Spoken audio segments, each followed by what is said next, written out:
Hey everyone, welcome back to the channel. I'm Doug, the retirement guy, and today we got a good challenge for you, and that is the weekly versus monthly distributions.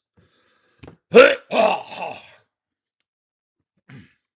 our national supporter, I should drink water before I do this and clear my throat. Hey everybody, welcome back to the channel. I'm Doug, the retirement guy. Today we're going to break down a discussion that's been going on in one of our videos that we really wanted to break it down and show people kind of this side of it, the weeklies versus monthly distributions. For when you're into retirement, is it really matter? Do weeklies versus monthlies really make that big of a difference?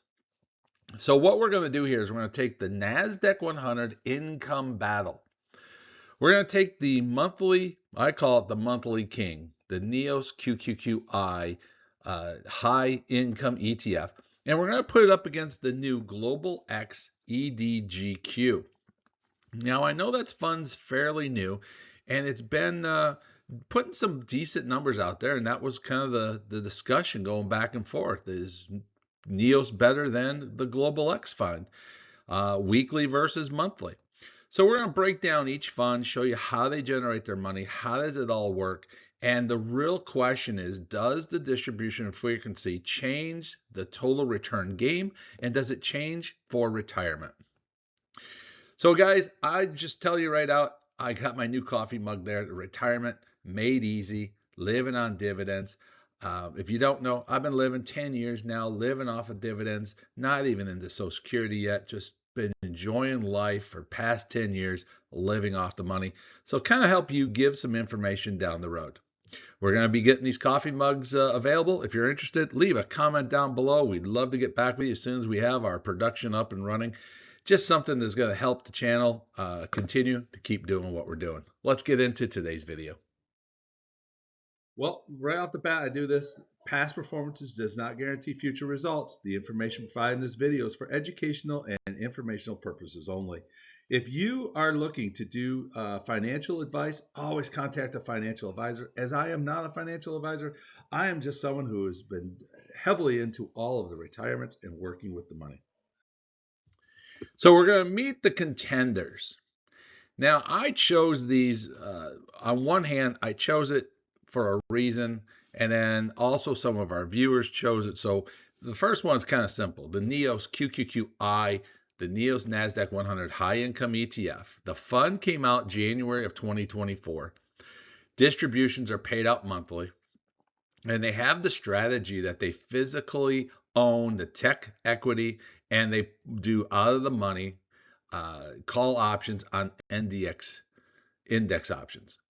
Now, the other one that came into the discussion because people are saying this is the future, this is where it's going, the Global X EDGQ.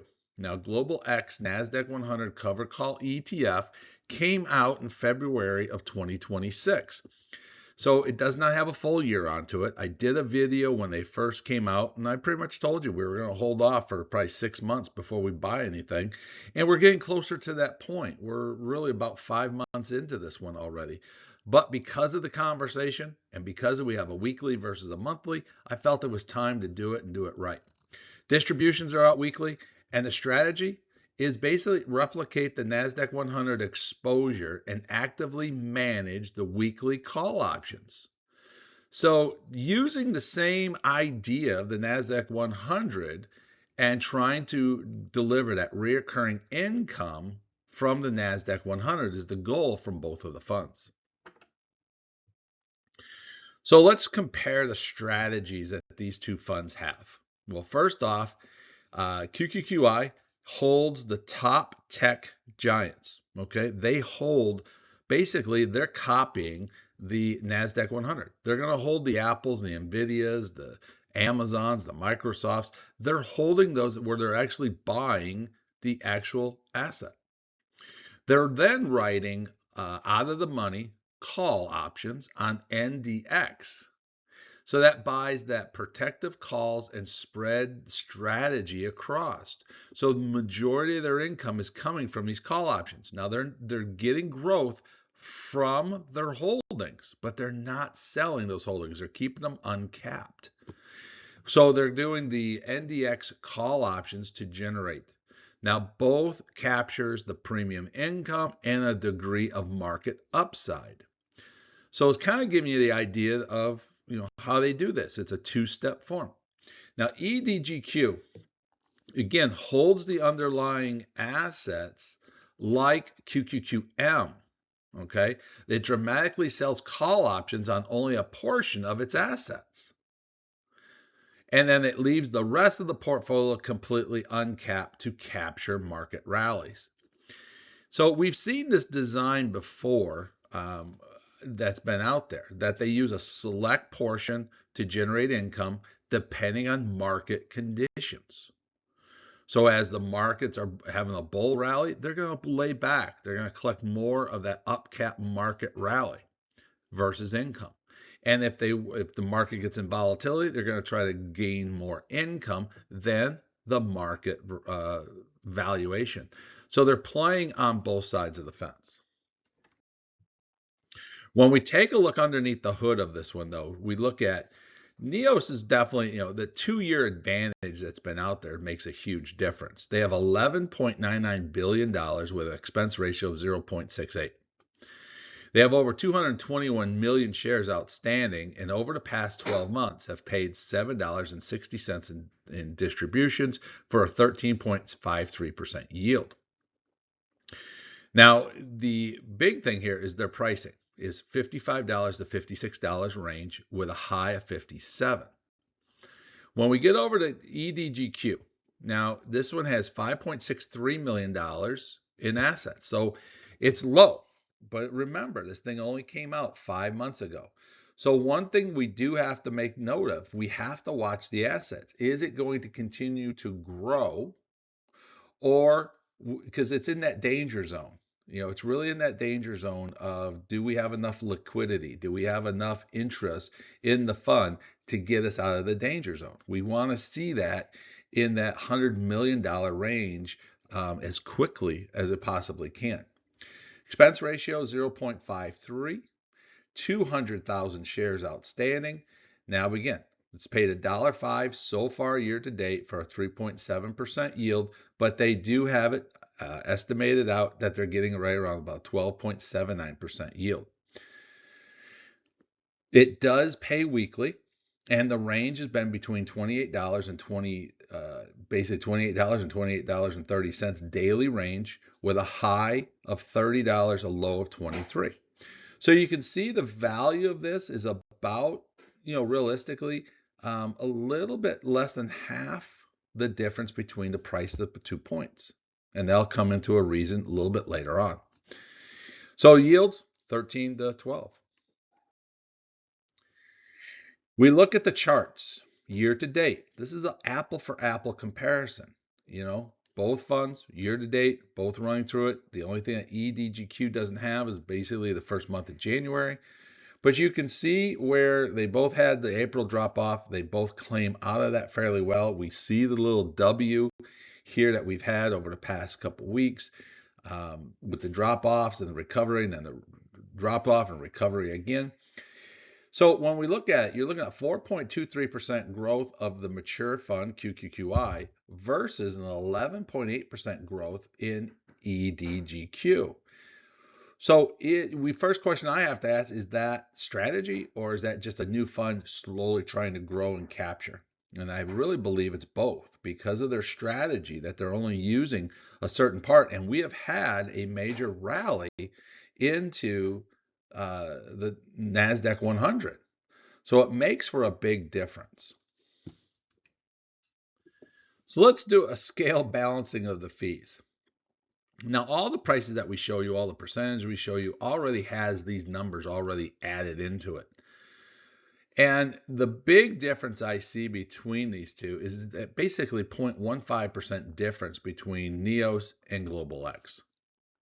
Now, I'm going to say EDGQ will win because of that lower amount, but it's such a minute amount. If you had $100,000 in a portfolio, you're basically saving yourself $150 a year. Now, I don't sneeze at $150 a year. That's like no big deal.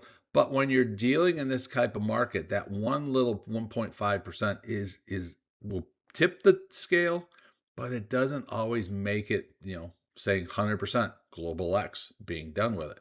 So both of them very, very competitive with what they're giving you in expenses. Yield distribution. This is one of the big comments that came into NEOS paying that 12 to 14% monthly payout of their distribution, while Global X is giving you a targeted 13%. So kind of like right in the middle of QQQI, but paying it weekly. Big difference between those two. Frequency impact. Weekly compounding allows for faster cash deployment or automated reinvestments.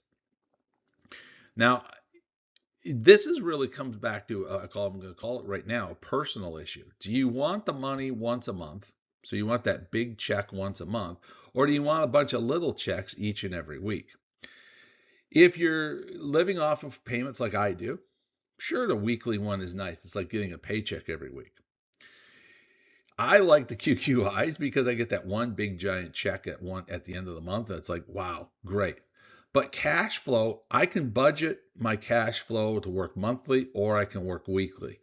So for me, I'm like right in the middle of the fence again. I am telling you, I can work with monthly, I can work with weekly.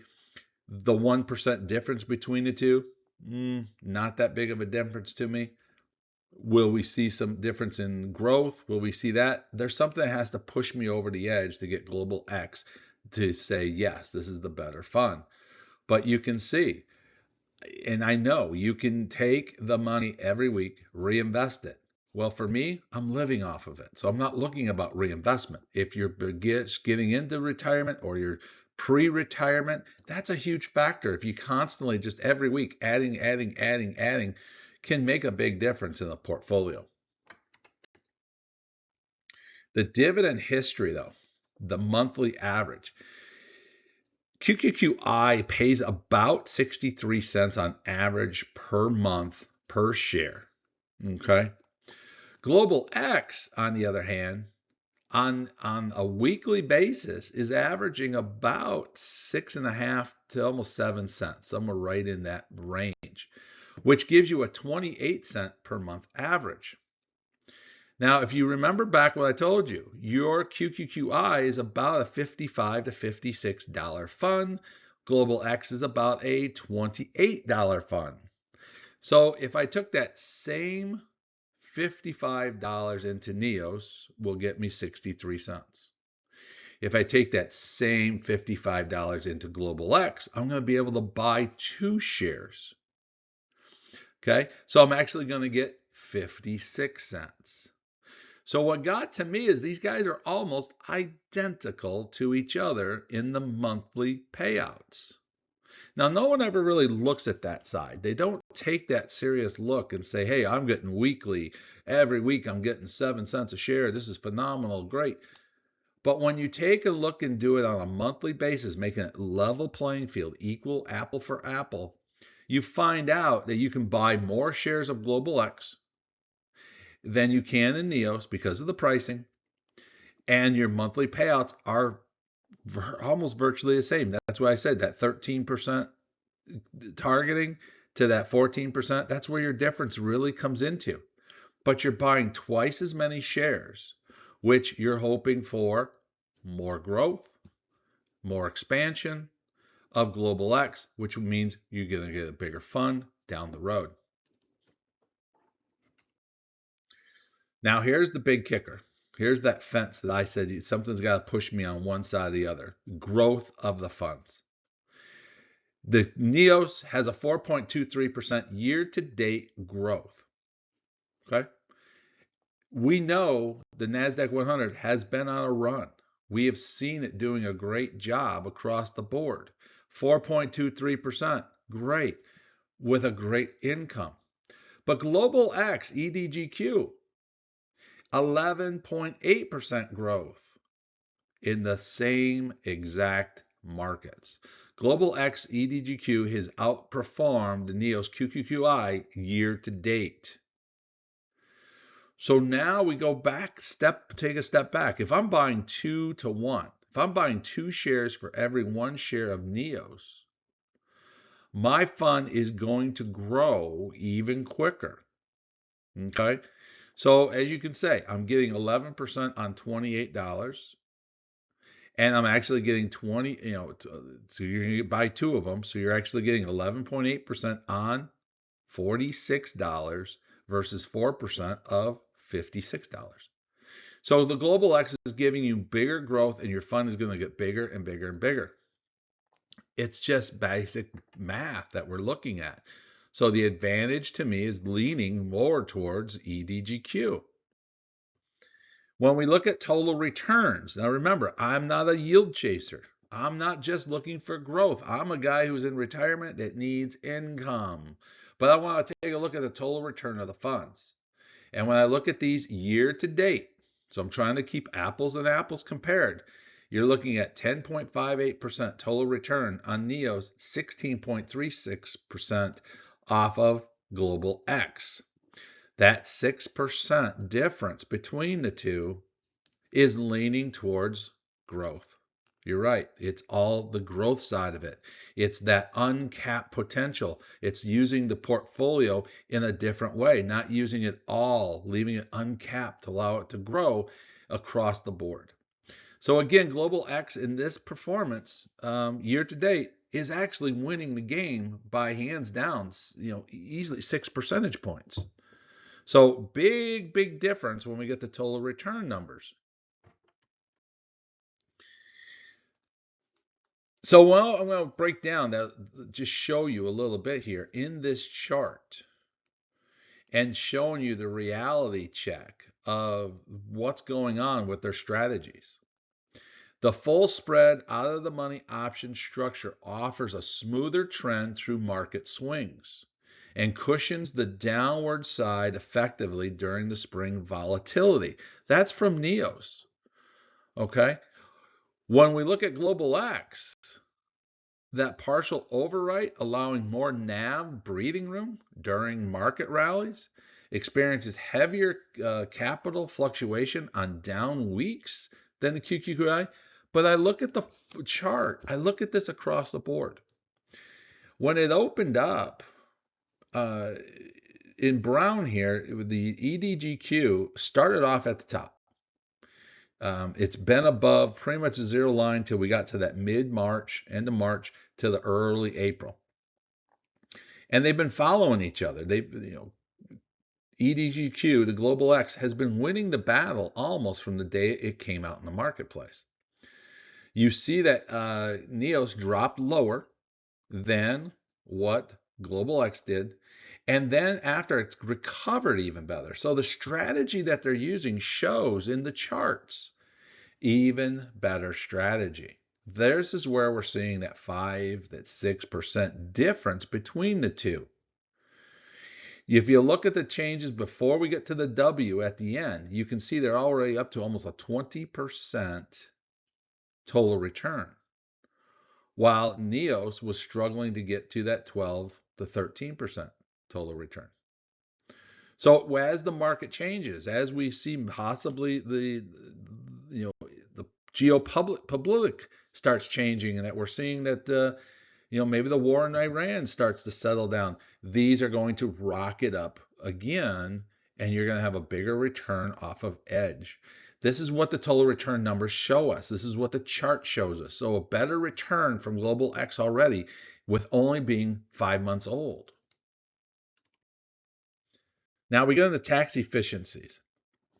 And I always say, this is the one I really want to put people to, is tax efficiencies. It's almost impossible to beat NEOS at their game of tax efficiency. Utilizing those NDX index options, they're able to do that Section 1256 contracts, which qualify for that 60-40 rule, 60% long-term, 40% short-term capital gains treatment. They also use return of capital where the 1256 don't fall into play. When we go over to Global X, this is the downside a little bit of what goes on. A lot of their funds are going to come to you as ordinary income. A large chunk of the EDGQ's weekly payout comes from selling call options, and the premiums are collected. That's ordinary income. Qualified dividends, because EDO holds the underlying shares of the stocks within that Nasdaq 100, it collects dividends from those companies that they can use as qualified dividends. Now, they rely heavily on return of capital, ROC.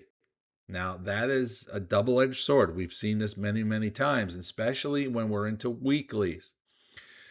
Like many active managed high-yield income funds, a portion of EDGQ's distributions may occasionally be classified as return of capital.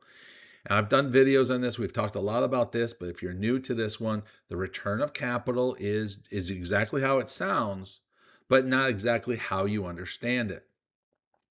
So both funds do use return of capital. What they do is they classify it's a return of your own money. It reduces your cost per share.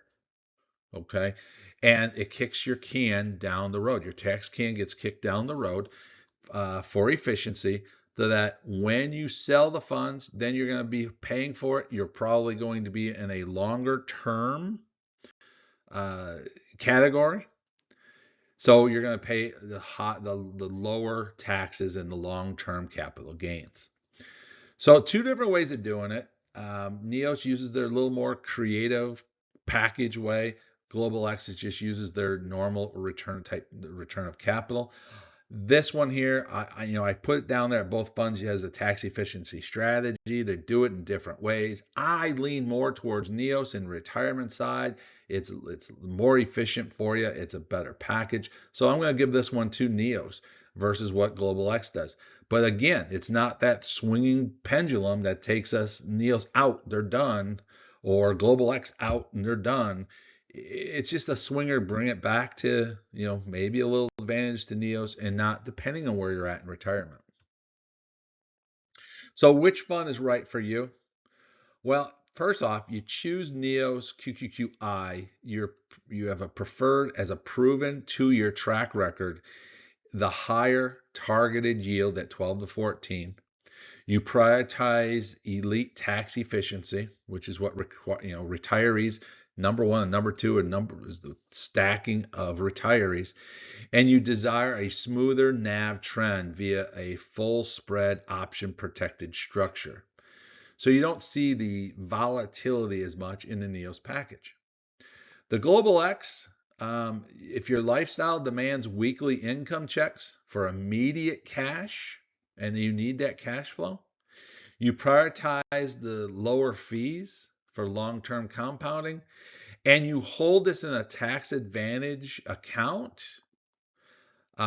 you take away that whole tax side of NEOS. So both funds are powerful tools, and you got to choose the right one depending on your personal priorities. Where are you at in life? And that would give you my final takeaway. Global X is still new, but it looks very, very promising, as a weekly ETF and as an income generator with a growth package. I don't see the advantage of weekly over monthly other than budgeting issues. Okay, I don't see that big of a difference. What I did see, and I explained to you, is half the price of each valuable stock. So in my eyes, I could put the same amount of money into the Global X as I did NEOS, and I probably would be seeing a bigger growth of my fund. Not more income, but bigger growth. So for the retirement side, if you're into retirement like myself, I prefer the NEOS QQQI fund because of the tax reasons and that superior income potential coming out of it. Global X really comes into a growth side of the portfolio. So again, I would use these to end the conversation. I could actually use both of these in my portfolio. I would put NEOS as my income side, and I'd seriously take a look at Global X as my growth side because it has great growth with equal amount of income. And if I took that yield income and dripped that back into it, my whole growth package would be taken care of almost with 1-2 funds maxed out. Now, I could easily pull Global X back into my income side and say, hey, let it rip, because that 1% is not that big a difference, but the tax side becomes huge. Let me know your thoughts. Which way do you go? I've seen it on there. I've seen you guys talking about it. Just breaking down both funds, which way would you prefer to be? Still stick with NEOS or keep an eye on that Global X? I'd love to know if you even have Global X yet. Are you involved in this fund? Are you doing like me? I've sat back waiting 5-6 months before I even evaluate to put it into play. And I'll tell you what, the next 30 days is going to be interesting of what I want to do with the Global X EDGQ, and maybe quit funding my NEOS to start building that package back up. Let me know your comments below. Don't be afraid to hit that like button. And remember, if you want to be one of the first ones to get one of our special mugs, put your name down below. We'll contact you. We're just doing something unique, trying something new to help the channel grow. Let us know. Thank you for watching.